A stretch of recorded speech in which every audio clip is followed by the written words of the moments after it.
आणि मांबकला चांगला, त्याच्यावरती अग्रलेख आहे. रघुनाथ मंदिराच्या इकडे आत्ता काल परवाकडे 9-10 माणसं मारली गेली. आरडाओरडा कुठे झाला नाही, बोंबाबोंब झाली नाही. काय हिंदू मारले गेले, हिंदू मरण्यासाठी जन्म आपुला, हे भजन म्हणत बसणारी माणसं आपण. रघुनाथ मंदिरबद्दल एकाने अवाक्षर काढलेलं नाही आहे, एक चकार शब्द नाही. कुठे गेले भंपक साले तुमचे निधर्मवादी? न्याय हा एकच असला पाहिजे, न्यायाच्या फुटपट्ट्या अनेक असता कामा नये. हिंदूंसाठी एक म्हणजे जवळजवळ आम्हाला फुटपट्टी नाहीच आहे म्हणा, मुसलमानांसाठी एक, ख्रिश्चनांसाठी एक.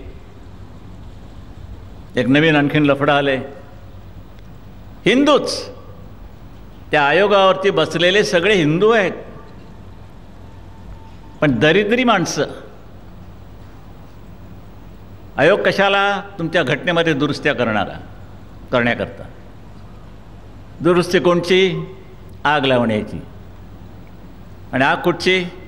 शीख, जैन आणि बुद्ध हे निरनिराळे धर्म आहेत. कशाकरता उच्चपती करते तुम्ही? त्याला अगोदर सगळं भारी झालेलं आहे. हे लांडेच आम्हाला परवडत नाही, त्यामध्ये आणखीन आमच्यामध्ये कशालाही फारकत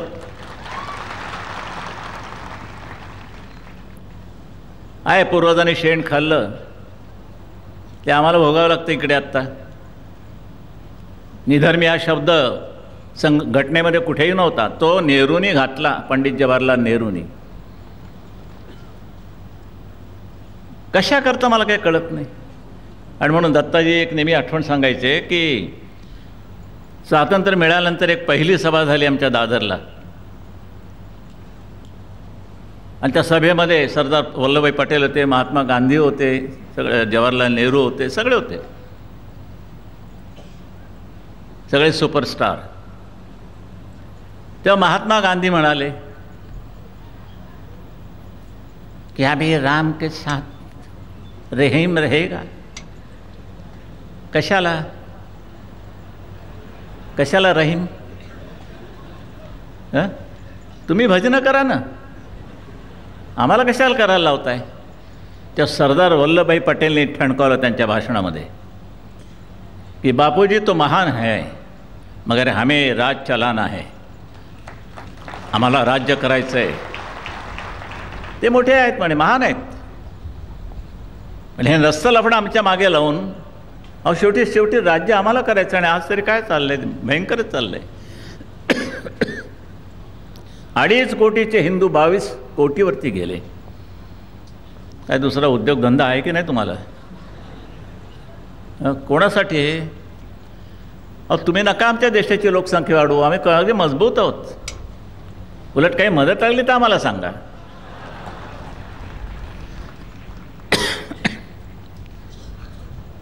आणि हे 22 कोटीचे आज मला ब्रिटिश नंदी नाही आहेत म्हणून मला नाही वाटत आलेले असतील कुठे.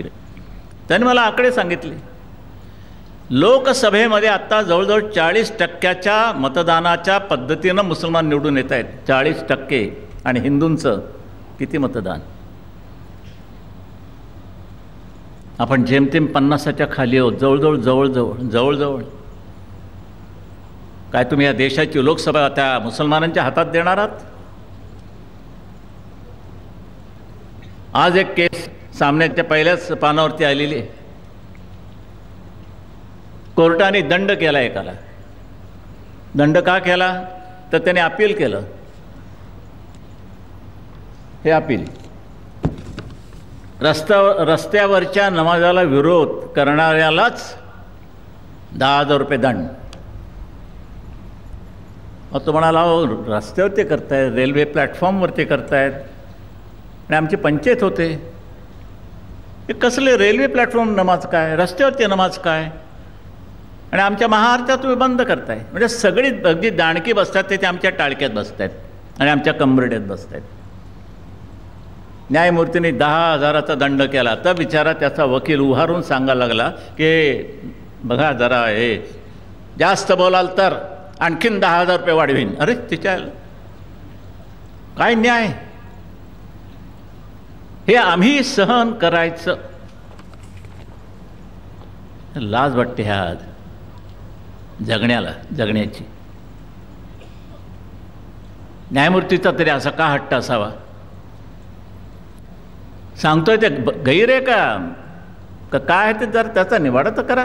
ऐकायलाच तयार नाही, ॲडमिटच करायला तयार नाही. 10,000 रुपये भरले. समाजकार्य करायला गेला, समाजकार्य, आणि त्या अंगलट आलं. त्या समाजकार्याला 10,000 रुपये मोजावे लागले त्याला. ह्याची चीड आली पाहिजे. तशी चीड त्या महाराजला आली, कल्की महाराजला. चॅनलवाले होते, पत्रकार होते, धरला, धोपटला, आडवा केला, दात पाडला. हे स्पिरिट जोपर्यंत तुमच्या आमच्यात निर्माण होणार नाही, ते फक्त शिवसैनिकामध्ये निर्माण झालेले, आणि ते मी केले त्याबद्दल मला अभिमान वाटतो, अभिमान वाटतो. आणि म्हणून शिक्षक पत्रकार मी धन्यवाद देतो. फार चांगलं कोरे, पण बाजू घेऊन बाजू उभं राहायला लढलं पाहिजे. त्या टिकांच्या नाव घेऊन आंबेडकरांना सुद्धा इस्लाम धर्माचा स्वीकार करता आला असता, ख्रिश्चन धर्माचा स्वीकार करता आला असता. मग तात्याराव सावरकर सांगितलं, स्वातंत्र्यवीरांनी सांगितलं की बस साहेब एवढं फक्त करू नका, बाकी मला जे करायचं ते तुम्ही करा, पण इकडे जाऊ नका. आणि म्हणून हिंदूंच्या जवळचा जो बुद्ध हिंदूच होता, पण तुमच्या धर्मात कर्मकांड त्याला मान्य नसल्यामुळे धर्म बदलला. त्याचा धर्म त्यांनी केला, तो धर्म म्हणून आला, बुद्ध धर्म म्हणून. तुझ्या बाबासाहेबांनी जर इस्लाम स्वीकारला असतात, तर ख्रिश्चन धर्म स्वीकारला असतात, तर काही लोक मला म्हणतात का हो हे ख्रिश्चन जरा वर उठायला लागले, त्यांचे मिशनरी चाळे वाढायला लागलेत. तर कारण काय? मग कारण काय असणार? आतापर्यंत त्यांच्या चर्चमध्ये फादर होता. फादर फादर फादर फादर हिचा बाप निराळा तरी फादर बाप. आतापर्यंत फादर होता, त्यांना आता ग्रँड मदर मिळालेली आहे.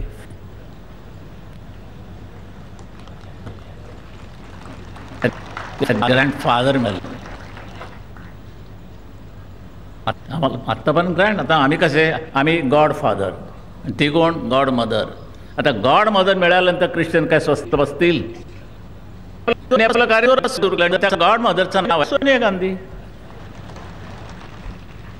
कसे फायदे फटाफट घ्या, तुम्हाला कितीही टाका समोर आणला तो देव नाही तर धोंडा. हे बारकावे आयुष्यातले लक्षात घ्या. बाबासाहेब आंबेडकरांनी सुद्धा त्यांना दलितांनी बदललं होतं, त्या नवबौद्धांनी बदललं होतं त्या KC कॉलेजमध्ये का कुठेतरी. त्यांनी पुस्तक छापले बाबासाहेबांच्यावरती. चांगलं पुस्तक आहे, अभ्यासपूर्वक गॅझेटचा आधार घेऊन त्यांचीच वाक्य टाकलेली आहेत, स्वतःचं काही नाही त्यात. त्या शेवटच्या पानावर एक वाक्य आहे की ज्या पद्धतीने घटना तयार झालेली आहे ती मला मुळीच मान्य नाही, मला मान्य नाही. मी तेवढा हे नाही आहे, त्याबद्दल खुश नाही आहे. आणि तशीच जर वेळ आली, बाबासाहेब आंबेडकरांचं वाक्य आहे, गॅझेटमधलं वाक्य आहे, तशीच वेळ आली तर ही घटना मी माझ्या स्वतःच्या हातानं जाळून टाकीन, स्वतःच्या हातानं जाळून टाकीन. हे बाबासाहेब आंबेडकर बोलत आहेत, आणि त्यानं तुम्ही बदलताय. आणि म्हणून मी जाणार आहे 14 तारखेला पुण्याला. विवेकानंदांची जन्मशताब्दी 14 तारीख, कोणालाही माहीत नाही. मी तिथे सांगणार त्यांना, म्हटलं विवेकानंद विसरा, संपूर्ण देशभर अविवेकानंद पसरलेले आहेत. अविवेकानंद, विवेकच नाही राहिला कुठे. तिथे काय पुसताय तुम्ही त्या विवेकानंदाला? हे प्रशिक्षण म्हणतात. प्रशिक्षण कसलं प्रशिक्षण? अरे ह्याला दीक्षा दिली आहे, त्यापेक्षा प्रशिक्षण काही महत्त्वाचं नाही आहे. जी हिंदुत्वाची दीक्षा तुम्हाला दिलेली आहे त्यातून तुमचं रक्त सळसळायला लागलं आहे, नव्हे तर सळसळतच राहिलं पाहिजे आणि राहणार. ती प्रदीक्षा म्हणा वाटल्यास, कारण हल्ली सगळीकडे प्र हा शब्द लावायचा असतो.